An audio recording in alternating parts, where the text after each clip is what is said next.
It's pointed out that the decision actually is made by the cabinet. The whole process was gone through, and if I am treasurer, then the whole cabinet, including my deputy prime minister, was also the treasurer. I think very much so, very much so. The whole idea is how to destroy me and see and calling me treacherous and all that. You know my stand against Singapore. I have been very strong on the relationship between Malaysia and Singapore. We don't give in to Singapore. Jika siasatan jenayah ke atas Tun ini diteruskan, Tun bersedia untuk memberi kerjasama. Yang kedua, melihat kepada siasatan jenayah ke atas Tun ini, apa hubungan, efek hubungan Singapura dengan Malaysia kerana ini keputusan ICJ. Ya, kalau ada siasatan, saya sedialah. Nak tanya saya, nak periksa saya, nak buat criminal investigation, they are welcome to do that. Because I have been very careful about my behavior throughout the 22 years I was Prime Minister.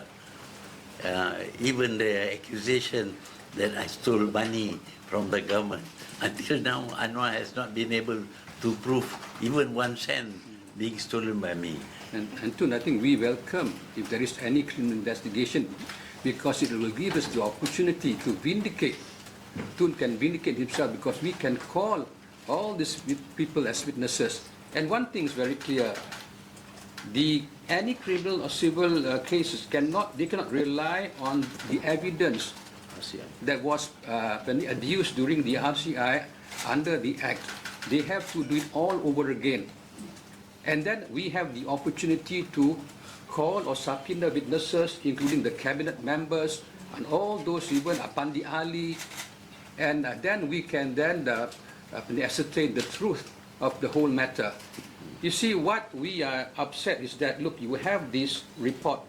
The idea is to present the truth to the people, but then you have 47 pages redacted, blacked out. Is that how you present the truth to the public? Then no reason is given. The RCI was conducted in secrecy. Tun, under Section 18 of the Act, was entitled to be present together with his lawyers throughout the proceeding. Tun was entitled to know who were called to give evidence, who testified, and if you look at the previous RCI, the VK Lingam tape, the Forex RCI, Wang Klian, Anwar punya Black Eye punya RCI, it was all open to the public. The parties were allowed to be present throughout the proceeding. Lawyers were present.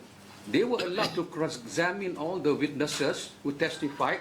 But why is it in this case it was shrouded in secrecy behind closed doors, yet you have this report being produced publicly and redacted? What is the purpose of all this? What's the reason? This is something we do not understand. You know, so from the outset,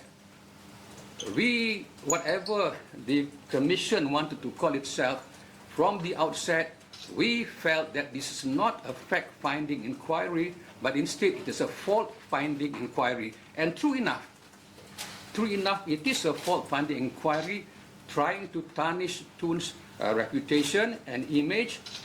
And we believe even the recommendation by the RCI for criminal investigation is intended to intimidate, harass, and embarrass Tun. And we believe strongly that it's going to be very, very difficult for them to proceed with the criminal investigation.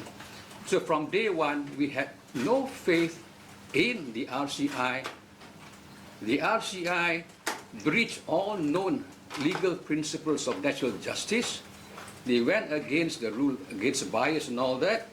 People who are conflicted sat in the RCI.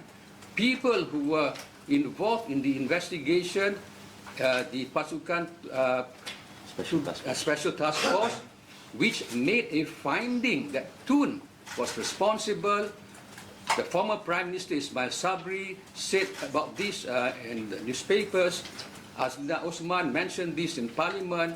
We all were aware from the beginning that the RCI was aimed against Tun. And under Section 18 of the Commission of Inquiry Act, Tun is entitled to be present throughout the entire proceeding together with his lawyers. Even that right, which is a statutory right in the Act, was denied to Tun. So we have the doubts about the integrity of the RCI from the very beginning. And true enough, when the report came out, this is what you see. If you want to get to the truth, then why do you have to black out these pages? What is there to hide? Everything was hidden from the public from day one and until today. So what we are saying is, as far as we are concerned, this report is not worth the paper it's printed on, Tun. And we reject. Yeah. I would like to add that in my cabinet at that time, the Deputy Prime Minister was Wan Azizah. She was sitting next to me, but she didn't say anything, nor was she called by RCI to give evidence. So it seems that they pick and choose the people they want to question so that they can get the results that they want. Actually, if I have done wrong, they have a chance to make a report, but they didn't make any report. It's RCI that makes the report. So I didn't commit a crime against RCI. If they say I lied to the cabinet has a right to make a report that I lied to the cabinet.